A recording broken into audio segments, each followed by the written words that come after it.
자, 민주당에게 아주 크나큰 위험이 되고 있는 이재명 대표의 사법 리스크. 이재명이란 배 얻어 타는 순간 패망의 길로 접어든다는 건 뭐 상식적인 머리가 있으신 분이라면 다 아실 터. 오늘은요, 앞으로 민주당과 이재명 대표, 그리고 더 나아가 국회에서 어떤 일이 미래에 벌어질지 짧고 간략하게, 그리고 임팩트 있게 예상해보는 시간을 갖도록 하겠습니다. 자, 이재명 대표가 선거법 위반 혐의로 검찰에게 기소가 됐죠. 그리고 소환 요청에도 불응을 했고, 이와 동시에 민주당은 대표가 되자마자 고작 며칠 만에 현실화가 된 이재명의 사법 리스크에 너무도 당황을 했는지 야권 탄압이란 프레임을 앞세워서 이재명 대표를 적극적으로 쉴드를 치고 있죠. 이재명이 예뻐서 쉴드를 치는 건지, 아니면 이재명 대표가 여기서 타격을 입으면 당 자체가 위험에 빠지니까 적극 쉴드를 치는 건지는 모르겠습니다만, 어쨌든 범죄 혐의가 있어서 기소된 사항에 그저 정치적인 희생양이라는 뻔뻔한 피해자 코스프레를 다 같이 시전하고 있는 모양새입니다. 이건 고작 선거법 위반 혐의, 즉 공직선거법상 허위사실 공표 혐의 하나뿐인데, 이거 하나만으로도 이렇게 노발대발 난리가 나니 지금 조사하고 있는 것들 하나하나 다 까지면 대체 얼마나 더 난리를 피울까요? 자, 본격적으로 여러분,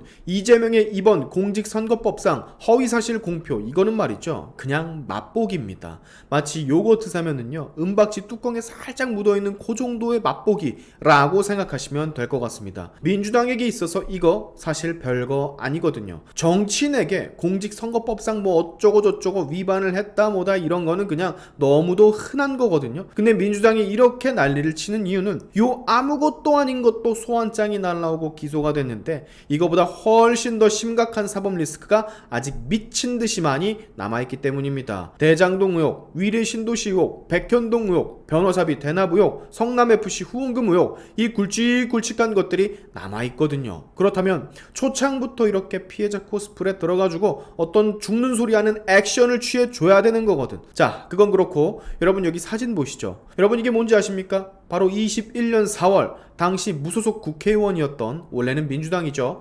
이상직 의원에 대한 체포 동의안 결과표입니다. 국회 본회의에서 가결이 됐고 제적 300인 중에 255명이 투표, 가결 206표, 부결 38표, 그리고 기권 11표에서 의원직이 상실이 됐습니다. 제가 이 얘기를 왜 하냐? 어렴풋이 이재명 대표의 미래가 이 케이스와 비슷하게 흘러갈 수도 있다는 생각에서입니다. 국회의원은 여러분, 체포 동의안이 가결이 되어야 그 다음 스텝이 밟아진다는 거 다들 알고 계시죠? 검찰이 법원에 국회의원에 대한 체포 영장을 청구를 하고 이게 법원에 받아들여져서 영장 발부를 승인을 하면 그 영장은 국회로 곧장 이송이 됩니다. 그리고 국회는 영장 접수 이후에 본회의장에서 영장 발부가 됐다는 걸 국회의원들한테 다 알리죠. 그리고 그 후 72시간 내에 해당 체포 동의안을 본회의에서 가결을 시킬지 부결을 시킬지 논해야 되는데, 전 너무도 이 그림이 앞으로 미래에 금방 찾아올 것만 같아요. 체포 동의안이 가결이 되기 위해서는 여야 원내 대표들끼리 본회의 일정에 대한 합의를 해야 되는데, 그거 민주당에서 솔직히 안 할 가능성도 있거든요. 그리고 상정이 되더라도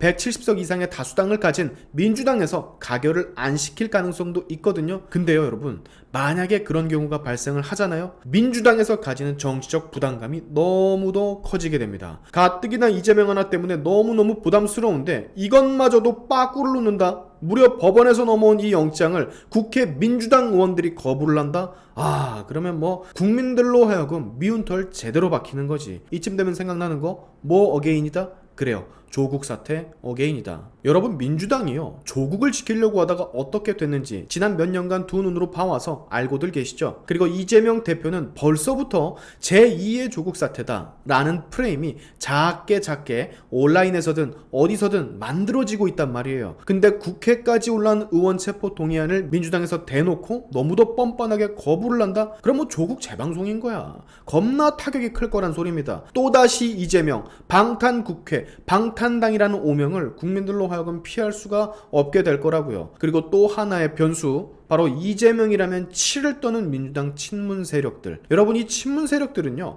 어쩌면 이 체포 동의안이 올라왔으면 좋겠다고 바라고 있을 수도 있어요. 유일하게 이재명에게 당당하게 반대표를 던질 수 있는 처음이자 마지막 기회일 수도 있거든. 또한 이재명과 친명계가 망쳐가는 당을 살려낼 수 있는 마지막 산소호흡기 같은 거거든요. 제 말이 대충 무슨 말인지 이해 가시나요? 절대로요, 이재명 하나 살리겠다고 당 전체가 망가질 수 있는 그런 선택들은 일은 친문 의원들은 적어도 하지 않을 겁니다. 정말 조국 수호 어게인이라니까. 여러분, 그 조국 수호 어떻게 됐습니까? 결국에 5년 만에 민주당이 국힘에게 정권을 내준 도화선이 됐잖아. 친문 세력들이 이재명의 손을 들어주지 않는다. 그러면 어떻게 되느냐? 더 이상 민주당은 이재명계와 친문계가 같이 상생을 할 수 없는 그런 당이 돼버리는 겁니다. 여러분, 저 이상직 의원도 그렇고 몇 년 전부터는요, 국회의원 체포 동의안이 넘어오잖아요. 그러면 거의 다 찬성을 눌렀습니다. 여야 구분 없이 말이죠. 이상직 의원 말고도 20년에는 민주당 정정순 의원의 체포 동의안이 가결이 됐었고요. 즉